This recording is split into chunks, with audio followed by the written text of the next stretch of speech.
In this lab, we're doing an acid-base extraction of a 1:1:1 biomass mixture of p-bromoaniline, benzoic acid, and phenanthrene. So we have 3 different compounds we're separating. They're all different types of compounds. So we have an amine in the p-bromoaniline, a carboxylic acid in the benzoic acid, and a hydrocarbon in the phenanthrene. An acid-base extraction is a liquid-liquid extraction that's going to allow us to easily separate these compounds by changing the pH of the system, and everything stays in liquid form until we're ready to precipitate out our solids at the end, and then we get a mass reading on each solid and calculate a percent recovery. Alright, so the first thing we're going to need to do is get our 1:1:1 mixture of our 3 reagents, and we need about 500 milligrams of it. So, got the weigh basket on the balance already, and we're going to weigh out about 500 milligrams, so about half a gram.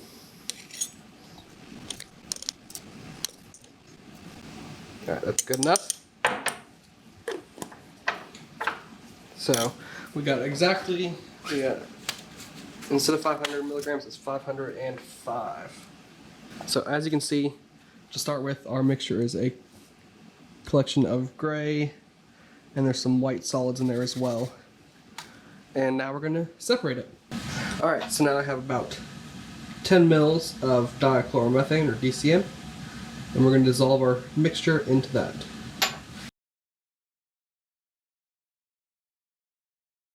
So we shook it around for a little bit, and I had to add about an extra mil of dichloromethane to get it to some of the bigger pieces to dissolve.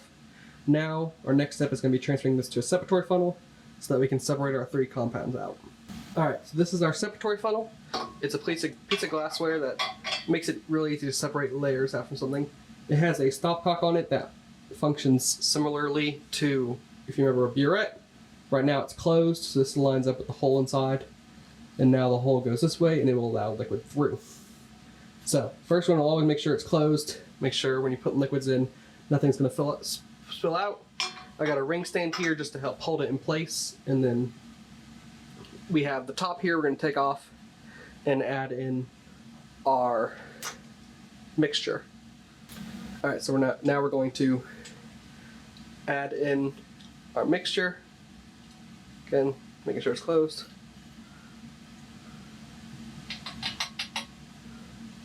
Make sure there's nothing left in the bottle or the Earl Oil flask, and there's not.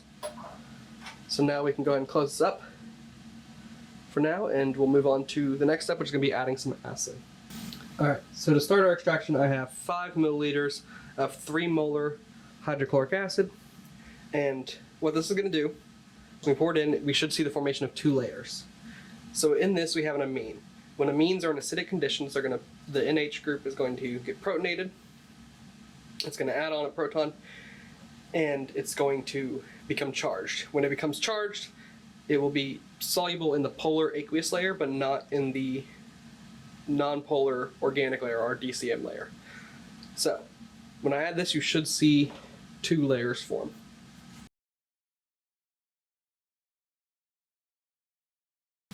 So as you can see right there, we have 2 layers. That top layer is going to be our aqueous layer. That is going to be more acidic, and the bottom layer is going to be our organic or DCM layer. So at this point, we're going to shake up the mixture a little bit to encourage the amine to dissolve in the aqueous layer so that we can separate it out. So when it comes to shaking or separating, or gently mixing liquids in the separatory funnel, the main thing you want to avoid is an emulsion. So if you just shake it really violently, in some situations you may form an emulsion. So it's usually good to shake it gently and rock it back and forth, because that emulsion may take days, weeks to separate. So make sure our cap is on, our stopcock is closed, and just going to rock it back and forth a little bit to get the layers to mix together. And every once in a while, because gas may begin to build up, you're going to want to open this up, and you'll hear a little gas escape, and that's just going to vent the system so too much pressure doesn't build up. Do this a couple times so it gets mixed up decently well, and then we're going to put it down and let it separate. 2 layers. Alright. Alright, so our next step is we're going to dispense out the 2 layers, and we're going to put the organic layer to the side. So right now, our organic layer has our carboxylic acid, benzoic acid, and our hydrocarbon, which is phenanthrene, and our top layer should have our amine, which is p-bromoaniline. Alright, so now I have a beaker underneath. We're going to dispense out our organic layer. First step, you want to make sure, take this off. It's going to help it come through, because now we have pressure in there. It's not going to try and create a vacuum. So now we're going to turn this and try and dispense just our organic layer. So like a burette, you can go a little fast to start with, and then we will go slower once we get closer.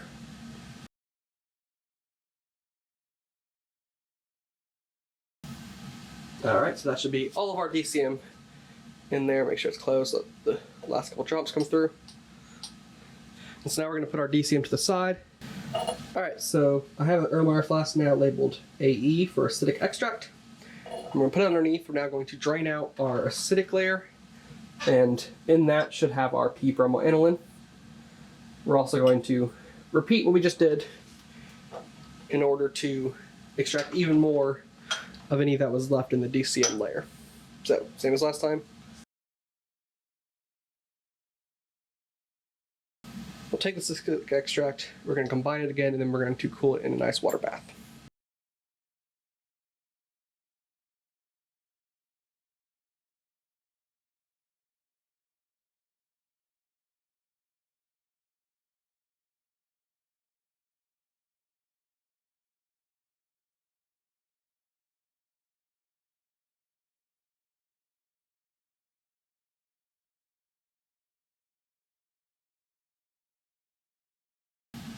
Alright, now that we have our acidic extract, we're going to cool it in a nice water bath until we're ready to precipitate out our solid.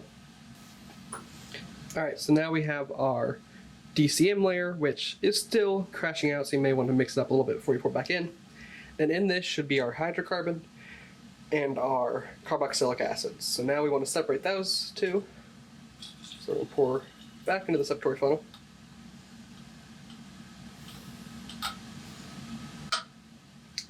And now I have 5 milliliters of 3 molar sodium hydroxide. And what this is going to do, it's going to again form 2 layers, aqueous on top, organic on the bottom. But when a carboxylic acid is in basic conditions, it is going to donate its hydrogen, deprotonate, it thus become charged, become soluble in the polar aqueous layer, and now we can separate it out. So we're going to take and pour in our sodium hydroxide, make sure it's the 3 molar, and we'll yet again see 2 layers form. Put our cap on. Our bottom layer should have our hydrocarbon, and our top layer should have our carboxylic acid, which in this case is benzoic acid. Now we're going to do the same thing we did earlier. Shake it gently to mix the 2 layers together.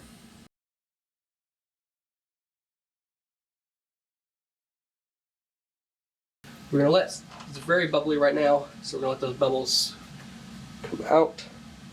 Take the top off to help aid that a little bit.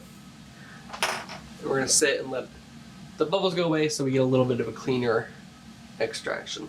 Alright, I waited a couple minutes for our layers to separate, and now there's no more bubbles and they are separated. And the next step is we are going to pour out our DCM layer, which is again on the bottom, into a beaker.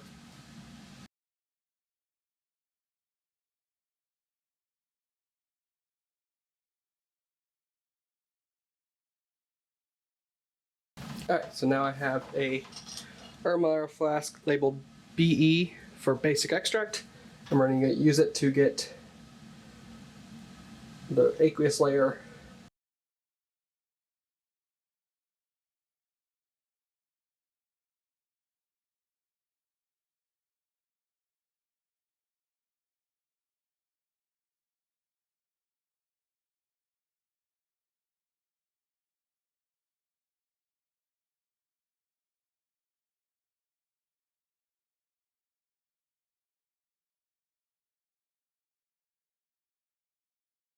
Alright, so when you perform this experiment on your own, it may be easier to use a separatory funnel that has a long end like this rather than the ground glass trying to translucent end like that, just because this will allow you to get in those Erlenmeyer flasks better since we're collecting such a small volume.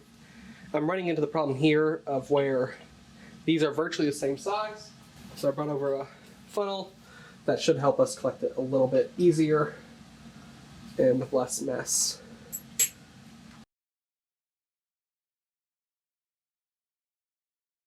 Alright, so now that we have our dichloromethane layer that should just have our hydrocarbonate, we're going to use some anhydrous sodium sulfate to dry it out and get rid of any water that was transferred over.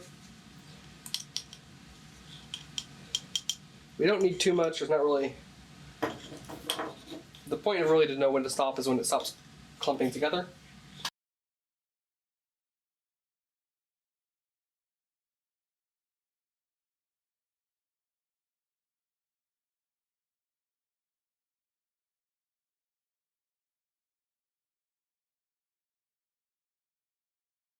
Alright, so I got a setup here.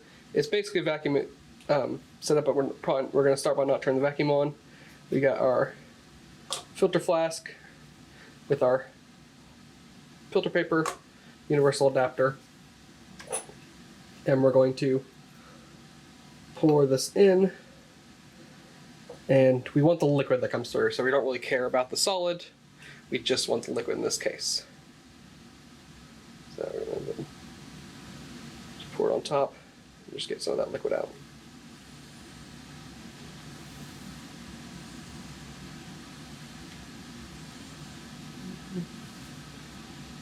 Alright, I'm going to use a little bit of DCM just to rinse this off and transfer a little bit more. Alright, so I just pour a mil or two of DCM in here just to help get any of the solid that's in the sodium sulfate. Alright. And it's transferring through pretty well. So I'm not going to turn the vacuum on, actually.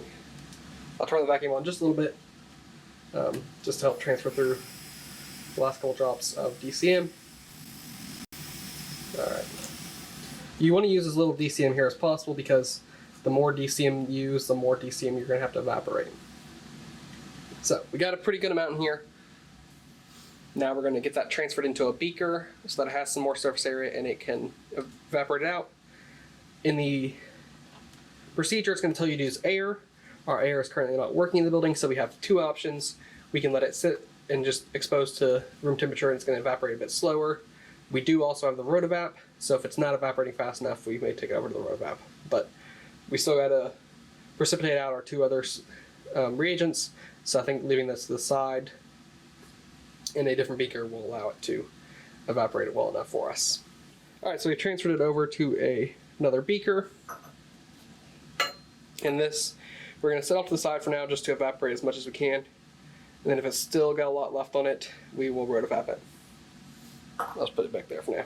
Alright, now that we have our DCM layer off the side waiting, I've also gone ahead and put some distilled water in our Erlenmeyer flask in the ice bath that we will use to help transfer over when we vacuum filter our solids. So, next we need to get our acidic extract. What we're going to do is add some 6 molar sodium hydroxide. So what that's going to do is we're going to lower the pH, or raise the pH to around 10, and the amine that should be in here, p-bromoaniline, will then deprotonate, become neutral again. And since there's no DCM in here, or no organic solvent in here to dissolve into, it will crash out. And we should be able to filter that off with vacuum filtration, and we will get our solid. So we're going to start by just adding the sodium hydroxide. So we're starting to see some white precipitates form, but as soon as we stir, that solid's starting to go away. So we're going to keep adding in the 6 molar sodium hydroxide until that precipitate starts to stay.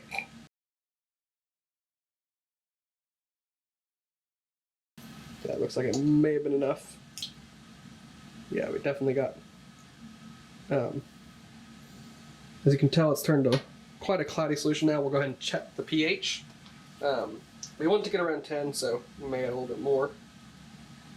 But that is our p-bromoaniline precipitating out of solution. So I'm just going to take a glass stirring rod, dip it in, and then dab it on some pH paper.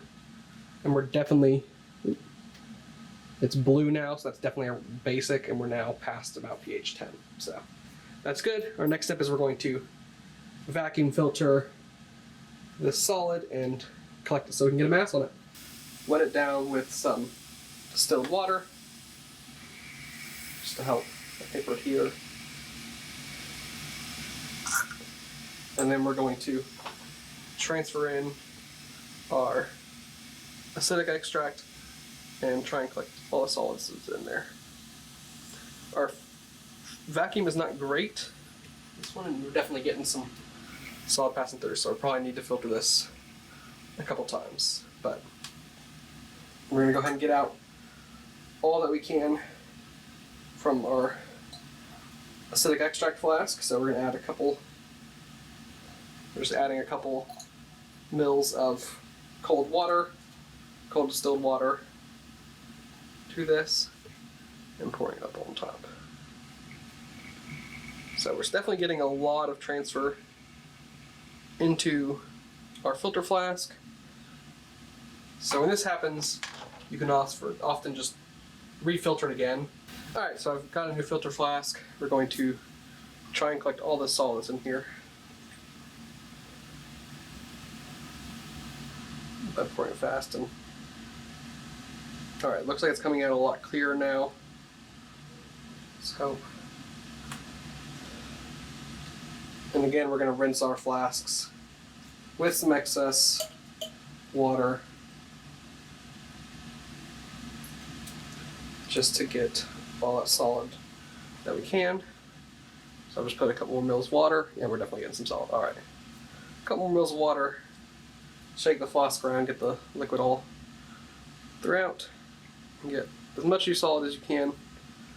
Looks like there's still some in the bottom here, so I may scrape that up a little bit and try and get some of that.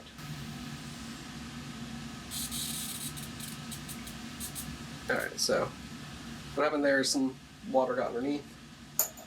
Alright, let's rinse our initial flask again.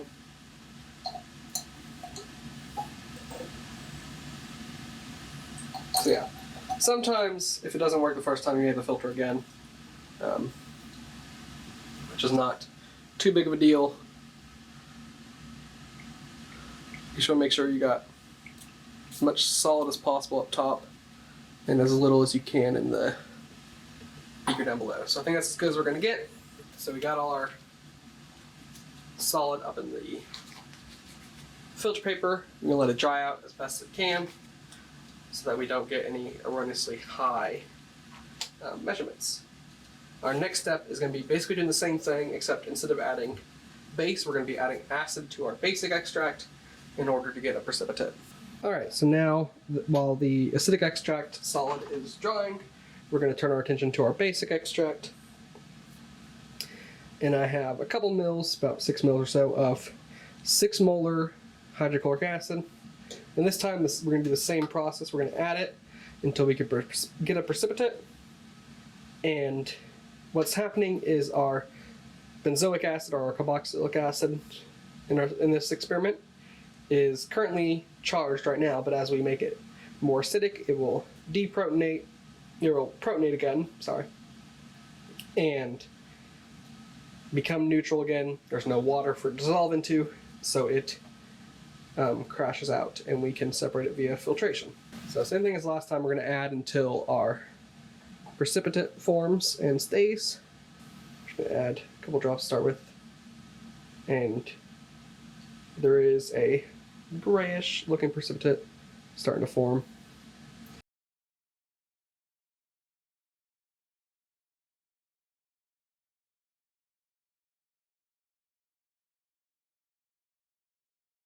So we are at a pH of 2, and we have quite a bit of solid. It's settling at the bottom a little bit.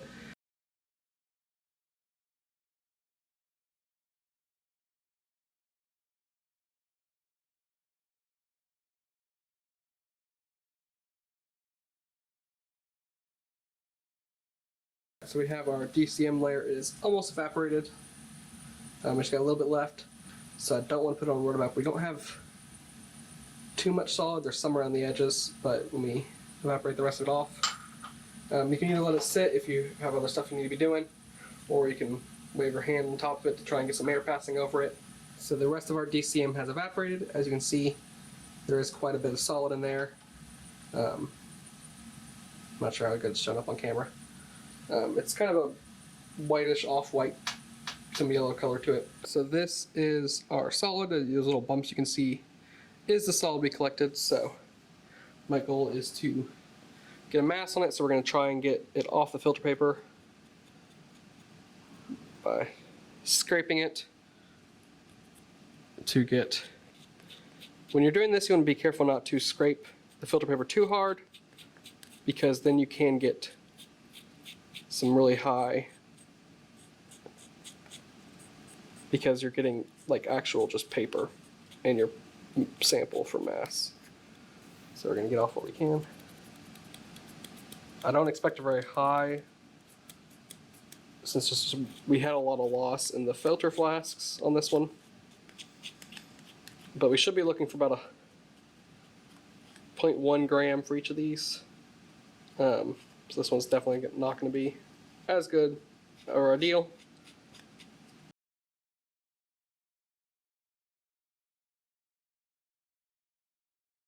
Got about 23 milligrams, 24, let's let it settle for a second.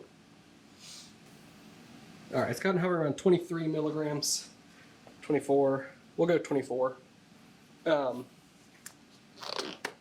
last digit it's estimating anyway, so we're gonna go 24 milligrams. All right, so as you can see, this is our p-bromoaniline solid. It's white, powdery solid. So this is our benzoic acid product. You can tell it's still white powder, but it's also got a little bit of shine to it. This came from our basic extract that we then added acid to get it to crash out. And we're gonna go ahead and get a mass on it. So let's get that.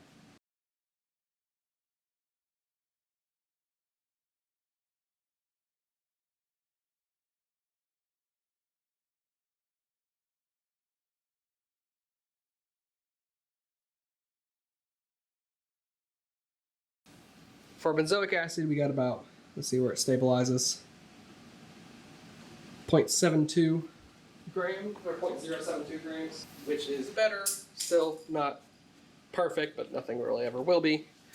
And as I said, it's a white solid that came off kind of flaky and is definitely has shine to it. All right, so this is our phenanthrene. This is what was in the DCM once we dried it out. I'm going to attempt to scrape up as much as I can and get it on the balance to get a mass on it. So I'm just basically scraping along the edges, getting all that was crashed out on the sides and collecting as much of the salt as I can. Looks like we got a decent amount down there. So let's go ahead and get it poured onto there. All right, so we got about the same as pretty close to the benzoic acid. I'm gonna scrape up a little bit more, see if we can get some more on there. Pour it in, so we can just get as much of a reading as we can. All right, so about the same, a little bit more than our benzoic acid. All right, let's let that settle down for a second. All right, we'll go ahead and set 0.81 grams. So as for appearance, it's a off-white, almost a little bit of yellow in it. Powder, pretty fine. And so just to recap, we started with a 1:1:1 mixture of the three compounds, benzoic acid, p-bromoaniline, and phenanthrene. We separated them out. We got our p-bromoaniline, our benzoic acid, and our phenanthrene. Now we are going to calculate a percent recovery. In order to do that, we take our total mass, which is 505 milligrams, divide by 3 to get 168 milligrams. Then we divide our experimental masses by that 168 milligrams. So we get a percent recovery of the p-bromoaniline as 14%, the benzoic acid at 43%, and the phenanthrene at 48%.